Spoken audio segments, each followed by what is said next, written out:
Bismillah ar-Rahman ar-Rahim. One of the most important dates in the month of Muharram is the 25th of Muharram, which is the Shahadat and the martyrdom of Imam Zainul Abidin alayhi salam.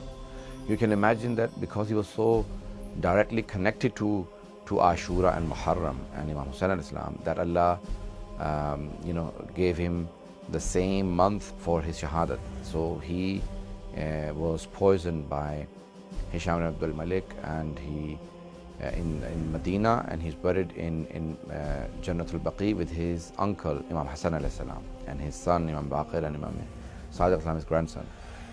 Now Imam Sajjad alayhi salam saw many atrocities. He was born in 37 Hijrah, in the time of the government of his own grandfather Imam Ali alayhi salam, and he was brought up by his father and his grandfather. His son Imam Baqir alayhi salam was also 3.5 years old in Karbala. So the most important narrators of the reporters of Karbala, the events of Karbala, were the two Imams, Imam Zainul Abidin alayhi salam and Imam Baqir alayhi salam. Imam Sajjad then went from Karbala to Kufa and to Damascus, and he saw all the atrocities, and on the way the things that he saw he explained, and he did not stop crying for the rest of his life. From 61 Hijrah till 95 Hijrah, when he died, he cried continuously all of his life. But it wasn't just crying, it was a purposeful, meaning he cried in such a way that people used to ask him, why are you crying? And then he would say, Qutila ibn Rasulullah atshana, I'm crying because the grandson of the Prophet sallallahu alaihi wasallam was killed thirsty. He wasn't even given water. So he would cry in such a way that people were forced to ask, how much will you cry? How long will you cry for? And he would say that you have not done justice. Yaqub had 12 sons. He lost one son who was not even dead. He knew as a prophet that this son has gone to Egypt.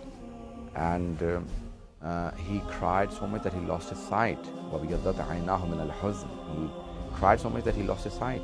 And he said that I lost 18 young men who had no parallel, no equal to them. And I lost them all in one day, likes of Abbas and Ali Akbar alayhi salam. And my father, Hussain ibn Ali, the greatest shaheed. So you have not done justice to me, that why do I cry so much? So they said, but Shahadat is your inheritance, it is a part of your life. He said, yes, that is true. Martyrdom is something that we do not escape from, and it is our honor and our pride. But he said, going into the streets of Kufa and Damascus with your closest relatives, the daughters of Ali and Fatima alayhim salam, my aunts, my mothers and my sisters, that is not something that we inherit. That is not something that we have ever faced. And we have not witnessed anything like this. That's why I cry so much. So they asked him, where did you see the most problems? He said, Asham, Asham, Asham. 3 times he repeated the word Sham, meaning Syria. In Damascus, I saw the most difficult time. So Imam Sajjad al-Islam is the greatest witness of the atrocities carried out against the children of and the grandchildren of the Holy Prophet sallallahu alaihi wasallam. Thank you for listening.